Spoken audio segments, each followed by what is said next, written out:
CMR jewellery Dasara Diwali ధమాకా offer flat 50% V on gold jewellery Andhra Telangana September 17 నుండి October 20th వరకు మాత్రమే. నమస్తే బాగున్నారు సార్? బాగున్నాండి. సో ఫస్ట్ ఆఫ్ ఆల్ మీరు కూడా చూసే ఉంటారు, ధర్మ మహేష్ అని ఒక వ్యక్తి, గౌతమి చౌదరి అని ఒక వ్యక్తి, ఈయన హీరో, ఈవిడేమో జిస్మత్ మండి అనే ఒక రెస్టారెంట్కి ఓనర్. సో వీళ్ళిద్దరూ కపుల్, మధ్యలో డివోర్స్కి అప్లై చేశారు. ఈమె స్టార్ట్ అయ్యి ఈయన మీద అలిగేషన్స్, హీరోయిన్స్తో తిరుగుతున్నాడని. మధ్యలో రీతు చౌదరి అని బిగ్ బాస్లో ఉన్న ఆమె వీడియో ఒకటి లీక్ చేసింది, ఈమె సీసీటీవీ ఫుటేజ్. అండ్ ఈయన కూడా వచ్చి ఒక ప్రముఖ ఛానల్లో పనిచేసే ఒక జర్నలిస్ట్, ఒక సీనియర్ జర్నలిస్ట్ కూడా ప్రమేయం ఉంది, ఆయన ఎందుకు ఇందులో ఇన్వాల్వ్ అవుతున్నాడు అని, ఈవెన్ వీళ్ళింట్లో ఆయన ఏం చేస్తున్నాడు అని చెప్పి ఈవిడ మీద కొన్ని అలిగేషన్స్ చేశారనమాట. మొత్తం ఈ సినారియోలో ఇది ముఖ్యంగా మాట్లాడుకోవాలంటే, ఒకవేళ జరిగితే ఈవిడ ముందు గౌతమి గారు పెట్టిన కేసుల గురించి మాట్లాడుకోవాలి. అవేంటంటే గృహహింస, రెగ్యులర్గా గృహహింస, అదనపు కట్నం, వరకట్న వేధింపులు అంటారు కదా, అదొకటి. ఇంకొకటి ఏంటంటే ఇల్లీగల్ అఫైర్స్ పెట్టుకున్నాడు అని చెప్పి కేసు పెట్టారు. సో ఈ రెండు మనం రెగ్యులర్గా వినేవి, లా పరంగా ఓకే. బట్ ఈ ఇల్లీగల్ అఫైర్ అనేది ఒకప్పుడు వేరేగా చూసేవారండి. దొరికితే ఇది ఖచ్చితంగా పెద్ద క్రైమ్ అన్నట్టే చూసేవారు. బట్ సుప్రీంకోర్టు ఏదో ఇచ్చింది కదా, నాకు అంత క్లియర్గా తెలీదు, అదేదో ఐపీసీ 497 అడల్టరీ. సో దీని పరంగా మీరు ఆలోచిస్తే అసలు ఈ మొత్తం డిస్కషన్ అంతా దీని గురించి జరుగుతుంది, ఇల్లీగల్ అఫైర్స్ గురించి. ఏం చెప్తారు లా పరంగా? ఇల్లీగల్ అఫైర్స్ అనేవి మొత్తం కోర్టు ఒక ట్రెండ్ అయింది, అది కరెక్టేనా, లేదు ఇంకా ఇల్లీగల్ అఫైర్ అనేది క్రైమేనా? ఇప్పుడు మీరు చెప్పిన ఏదైతే సబ్జెక్ట్ ఉందో, ఏదైతే ఆ కేస్ స్టడీ ఏదైతే ఉందో, వాళ్ళు విత్ ఇన్ ద ఫ్యామిలీ వాళ్ళ మధ్యలో అంటే డిజర్షను, అంటే గొడవలకు కారణమైనటువంటి సందర్భం ఎట్లాంటిదో తెలియదు. కానీ ఇక్కడ ఆమె ఒక వీడియో లీక్ చేయడం, దాన్ని మీడియాలో దాన్ని వైరల్ చేయడం, తర్వాత దీనివల్ల ఎవరికి లాభం, ఎవరికి నష్టం అనే దాని మీద చూస్తే, ఇప్పుడు యాక్చువల్లీ పర్సనల్ లిబర్టీ డ్యామేజ్ చేస్తే మీడియా మీద కూడా కేసెస్ ఫైల్ చేయొచ్చు. ఇప్పుడు 497 మీరు ఇంతకుముందు చెప్పినట్టు 497 ఐపీసీ అది రిపీల్ చేసిండ్రు, ఎత్తివేసిండ్రు. ఎందుకంటే దీని మీద ఉన్నటువంటి సందర్భంలో మిస్యూజ్ అవుతానే కొన్ని చట్టాలు. ఈ రకంగా అసలు యాక్చువల్లీ 497 మీద కేసు రిజిస్టర్ అయితే అది better ground for filing divorce only. ఇప్పుడు ఓన్లీ డైవర్స్ పిటిషన్ కోసం దాని మీద యూజ్ చేసుకోవచ్చు. కానీ ఇక్కడ ఏమైతుంది, డైవర్స్ మ్యాటర్కి వచ్చేవారికి వాళ్ళిద్దరి మధ్యలో ఇంత దూరం వచ్చినాక కలిసి ఉంటారు అంటే that is not so easy. But నా ప్రజెంట్ ఏంటంటే ఈ ఈ ఈ సినారియోలో ఈ కంప్లైంట్ చేసిండ్రు, అది ఇది ఉన్నది కదా. కానీ ఖచ్చితంగా ఎవరైతే ఇప్పుడు అతనితో ఆమె వీడియోలో ఉంది అని ఈమె రివీల్ చేసిందో, ఆమె కంప్లైంట్ ఇస్తే ఈమె మీద నాన్ బెయిలబుల్ కింద, ఈమె మీద, మీడియా ఛానల్స్ మీద కూడా ఖచ్చితంగా ఆమె పర్సనల్ లిబర్టీ డ్యామేజ్ చేసిండ్రు, డిఫేమ్ అయినా నా సోషల్ లైఫ్ డ్యామేజ్ అయింది అని డిఫమేషన్ సూట్ ఫైల్ చేయొచ్చు. క్రిమినల్ లయబిలిటీ కింద కూడా క్రిమినల్ డిఫమేషన్ కూడా ఫైల్ చేయొచ్చు. అంటే ఆ రకంగా ఆమెకు ఫెసిలిటీస్ ఉన్నాయి. తర్వాత ఒకప్పుడు 497 ఉంటే అది నాన్ బెయిలబుల్ ఉండేది, ఖచ్చితంగా అరెస్ట్ చేసేటోళ్ళు, ఆమెను అతన్ని అరెస్ట్ చేసేది ఉండే. కానీ ఇప్పుడు ఎవరైనా కూడా మేజర్ అయినరు అన్నప్పుడు వాళ్ళ ఇద్దరి పర్సనల్ లైఫ్ సంబంధించింది, వాళ్ళకి సంబంధించింది. ఈమెకేమన్నా ఉంటే ఈమె కంప్లైంట్ ఇచ్చింది, వీడియో లీక్ చేసింది. కానీ మీడియా ఇంటర్ఫియరెన్స్ అనేది కొంచెము, అంటే అది అబ్జెక్షనబుల్ యాక్చువల్లీ. ఇంకెవరు కూడా దాన్ని నాకెందుకులే అని వదిలేస్తారు. కానీ యాక్చువల్లీ కొంత మీడియా ఇంటర్ఫియరెన్స్ అవసరం, కానీ కలపడానికి అవసరం, కానీ విడగొట్టడానికి అవసరం అనేది కరెక్ట్ కాదు అనేది నా వ్యక్తిగత అభిప్రాయం. సో మీరు పాయింట్ లేవనెత్తింది ఏంటంటే, థర్డ్ పర్సన్ ఎవరైతే ఒక అమ్మాయి ఉందో ఆ వీడియో రివీల్ చేసి, ఆమె గనక ఇప్పుడు తిరగబడి నన్ను డిఫమేషన్ చేశారు అని చెప్పి పెడితే మాత్రం వీళ్ళిద్దరికి పట్టుకుంటది. మెయిన్ ఎవరైతే ఈ ఫీమేల్ ఉందో, టీవీ ఛానల్స్ అంటే ఇతని వైఫ్ పేరు మీద ఉన్న టీవీ ఛానల్స్ పేరు మీద వాళ్ళపైన కంపల్సరీ ఆమె కంప్లైంట్ ఫైల్ చేయొచ్చు. సో ఇంతకుముందు ఈ కుటుంబ కలహాలు, ఇలాంటి కుటుంబ పంచాయతీలన్నీ జరిగేవి. అంటే టీవీ ఛానల్స్లో వాళ్ళ టీవీ వాళ్ళు డైరెక్ట్ వాళ్ళ ఇంటికి వెళ్ళేవారు, ఇదంతా చేసేవారు. సో ఇప్పుడు మొత్తం చట్టాలన్నీ మారిపోయినాయి కదండి, ఇప్పుడు ఖచ్చితంగా చేయడానికి లేదు. అంటే only in this illegal relations, మిగిలిన వేరే వాటి మీద దేనైనా చేయొచ్చా? ఇప్పుడు ఆ ఫ్యామిలీ ఇష్యూస్ మీద ఏదైతే ఉంటుందో, ఆ ఫ్యామిలీ ఇష్యూస్ మీద వైఫ్ అండ్ హస్బెండ్ డిస్ప్యూట్ వేరు, ఈ థర్డ్ పర్సన్ ఇంటర్ఫియర్ అయినరు, ఇది ఖచ్చితంగా నువ్వు ఇల్లీగల్ రిలేషన్ అని ఎట్లా ప్రూవ్ చేయగలుగుతావు? ఒక వ్యక్తి ఆడమోగ కలవచ్చు, మాట్లాడుకోవచ్చు, ఉండొచ్చు. అంటే యాక్చువల్లీ ఏదైనా న్యూడ్ వీడియోస్ ఉన్నాయి, ఇంకా వాళ్ళు ఇప్పుడు పర్సనల్గా సెల్ఫీలు దిగడము, సెలబ్రిటీస్ వాళ్ళు ఏదైనా ఉంటే దిగచ్చు, ఉండొచ్చు, రావచ్చు, పోవచ్చు, కలవచ్చు, ఏదైనా వేయచ్చు. కానీ పర్టికులర్లీ ఆమె సెక్సువల్ ఇంటర్ కోర్స్ కోసమే వచ్చింది, ఇల్లీగల్ రిలేషన్ కోసమే అని చెప్పి ఎట్లా ప్రూవ్ చేస్తారు? అంటే ఆమె చెప్తున్న పాయింట్ ఏంటంటే మిడ్-నైట్ 1 o'clock వచ్చి మళ్ళీ 4 o'clock వెళ్ళింది, ఈ టైంలో కలవాల్సిన అవసరం ఏంటి వీళ్ళిద్దరూ ఏకాంతంగా అనేది ఆమె రైజ్ చేసిన పాయింట్. ఆమె రేజ్ చేసిన పాయింట్ కావచ్చు, కానీ ఈ టైంలో కలవద్దు, ఈ టైంలోనే కలవచ్చు అనేది అయితే లేదు కదా. కానీ వాళ్ళిద్దరు పర్సనల్ కొట్టుకొని ఉండక మళ్ళీ ఈమె మధ్యలో ఇంకో ఆమెను గుంజే అవసరం ఏంది? ఆమె వ్యక్తిగతంగా ఆమె కూడా, ఈమె నష్టపోయినట్టు ఆమె కూడా నష్టపోవచ్చు. కానీ ఆమెకు ఆ విజ్ఞత ఉంటే ఇట్లాంటి వాడు అన్నప్పుడు ఆమె వ్యక్తిగతంగా ఆమె దూరం ఉండడం అనేది ఆమె ఆలోచించుకోవాలి. ఆమె లైఫ్ ఆమె కొలాప్స్ చేసుకునేదానికి సిద్ధంగా ఉన్నప్పుడు హూ ఆర్ యూ?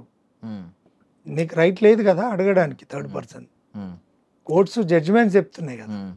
ఒకవేళ ఈవెన్ దో ఈమె ప్రూవ్ చేసింది అనుకోండి, ఫర్ సపోజ్ ఎగ్జాంపుల్ చెప్తున్నాను, ఒకవేళ ప్రూవ్ చేసింది అది ఇల్లీగల్ అఫైర్ అని ప్రూవ్ చేసింది, అప్పుడు ఏంటి, ఎలాంటి శిక్షలు పడతాయి? యాక్చువల్లీ ఈ 497 అనే అడల్టరీ అనేది ప్రూవ్ అనేది ఇప్పుడు సుప్రీంకోర్టు ఎత్తేసిందని అంటున్నారు అందరు కూడా. కానీ రియల్ ఫ్యాక్ట్ చెప్తే మీరు అంటే యాక్చువల్లీ అంటే ఇది ఒకటి సెన్సేషనల్ టాపిక్ అవుతుంది.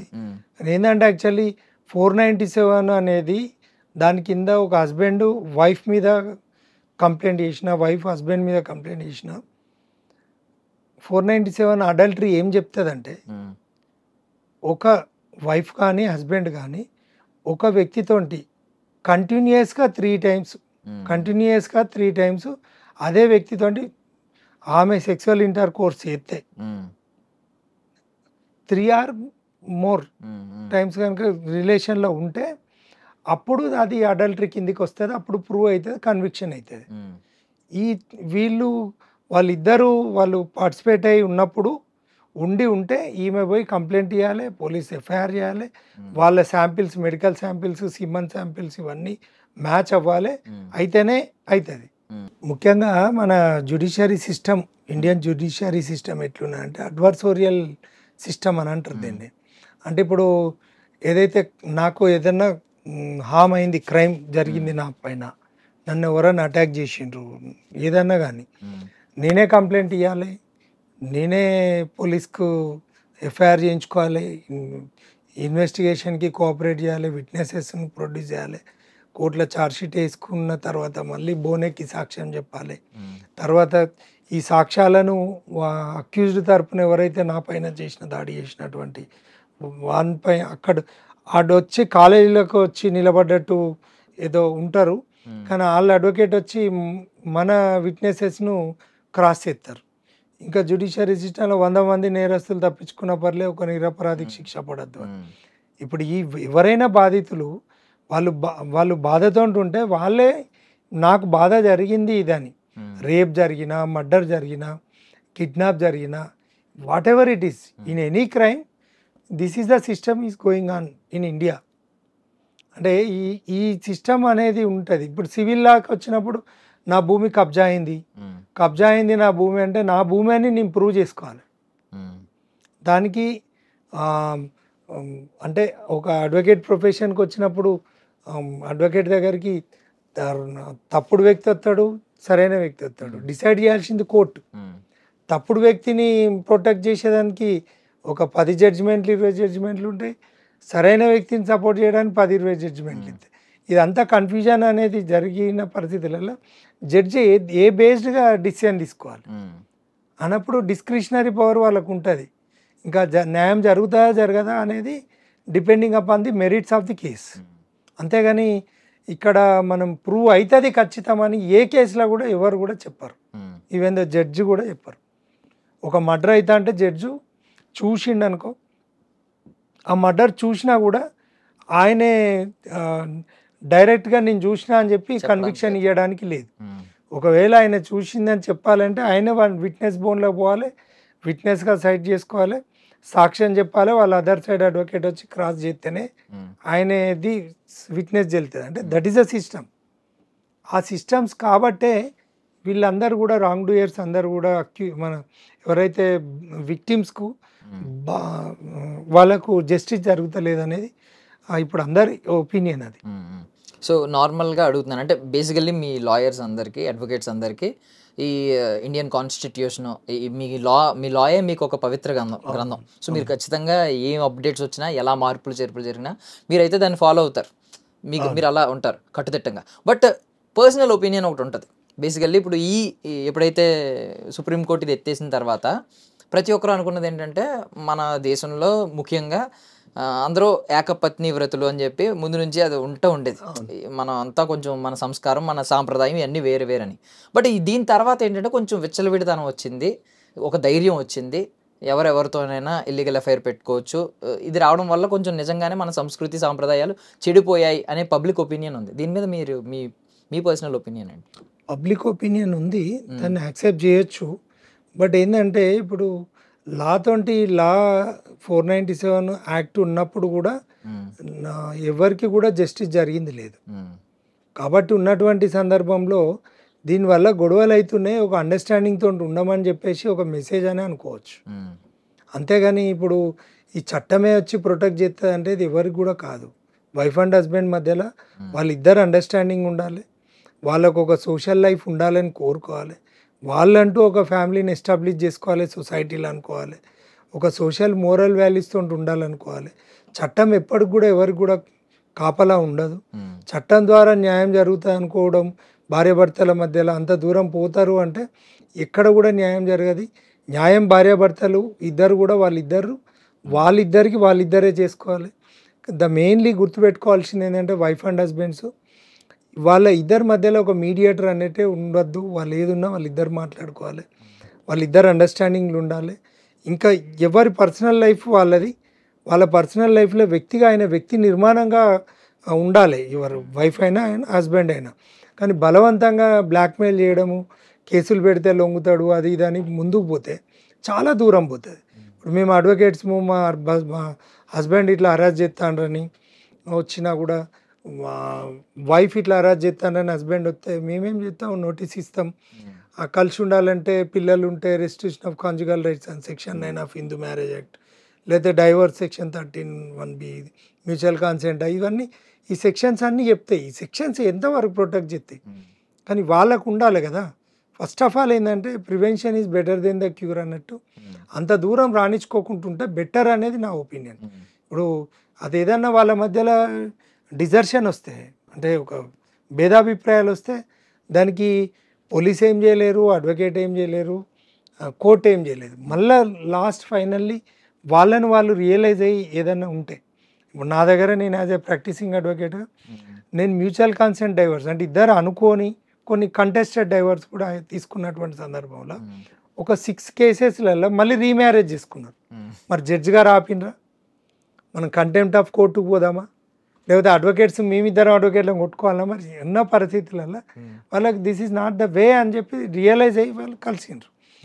ఆ రకంగా ఉండాలి సోషల్ లైఫ్. అమ్మ నాన్న మనల్ని కష్టపడి వాళ్ళు కంటారు, వాళ్ళను ఒక ప్రయోజకులను చేయాలని కలలు కంటారు. మళ్ళీ వీళ్ళు కూడా అమ్మ నాన్న కావాలని చెప్పేసి వాళ్ళు ఎంతో ఉంటుంది. ఇవన్నీ ఒక సైక్లింగ్ సిస్టమ్. కానీ ఈ సైక్లింగ్ సిస్టమ్ ద్వారా జరిగేది ఏంటంటే ఇప్పుడు అవగాహన లోపం, ఈగో ఒకటి, ఫైనాన్షియల్ ఫ్రీడమ్, తర్వాత ఏమైంది ఈ ఉమ్మడి కుటుంబాలు విచ్ఛిన్నం అవ్వడం. వీటి కారణం ఇవి. వాళ్ళకి ఏంటంటే ఒక మెచ్యూరిటీ లెవెల్స్ రాగానే ఒక వైఫ్ అండ్ హస్బెండ్ అంటే వైఫ్కి హస్బెండ్ అంటే ఏ విధంగా రెస్పెక్ట్ ఇవ్వాలి, వాళ్ళ ఫ్యామిలీ మీద ఏ విధంగా రెస్పెక్ట్ ఇవ్వాలి, అట్లా అని చెప్పి హస్బెండ్కి కూడా ఒక ఇంటి నుండి ఒక ఆడమే మన ఇంటికి వస్తుంది కాబట్టి ఆమెకు మనం ఏ విధంగా రెస్పెక్ట్ చేయాలనేది ఇవన్నీ వదిలేసి, అంటే హ్యూమన్ వాల్యూస్ లేవు. ఎందుకంటే మన విద్యా విధానంలో లేవు, మన సంస్కృతి సాంప్రదాయాలు కూడా కంప్లీట్ ఏమైందంటే డిమోరలైజ్ అయిపోయి వెస్టర్న్ కల్చర్ వచ్చేసింది. కల్చర్ వచ్చింది ఏ కల్చర్ అన్నారా అని. ఇప్పుడు మనకు రోడ్డు మీద పోతుంటే వైన్ షాపులు కనిపిస్తాయి, నేను తాగమని ఏం పిలువడే, నీకు నువ్వు పోయి అక్కడికి పోయి చేయాల్సిందే కదా, అంటే తీసుకోవాల్సింది. ఇప్పుడు డ్రగ్స్ విచ్చలవిడిగా అవుతున్నాయి. డ్రగ్స్ విచ్చలవిడి అవుతుంటే ఆ డ్రగ్స్ నువ్వు కొనుక్కొని తీసుకో అని చెప్పింది కాదు కదా. ఫస్ట్ నువ్వు వ్యక్తి నిర్మాణంగా ఉండగలిగితే ఇట్లాంటి సమస్యలు రావు అని ఆలోచించాల్సిన అవసరం ఉంటుంది. అద్భుతంగా చెప్పారండి. Thank you so much for your valuable time.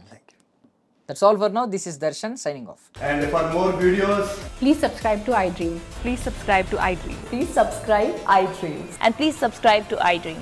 For more videos, subscribe to iDream. please like, share and subscribe to the channel. Congratulations, iDream. Subscribe to iDream. Subscribe to iDream. So subscribe to iDream Media.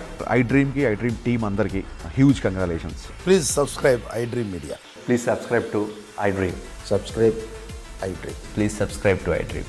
iDream అంటే నా కళల channel subscribe చేసుకున్న నోరు తిరుగుతలేదు, మీరైతే గంట గుర్తు కొట్టండి. For more such videos, please subscribe to iDream. Subscribe to iDream. Please subscribe to iDream. Please subscribe iDream Media. Please do subscribe to iDream. Please subscribe to iDream Media. For best entertainment and information, please subscribe iDream.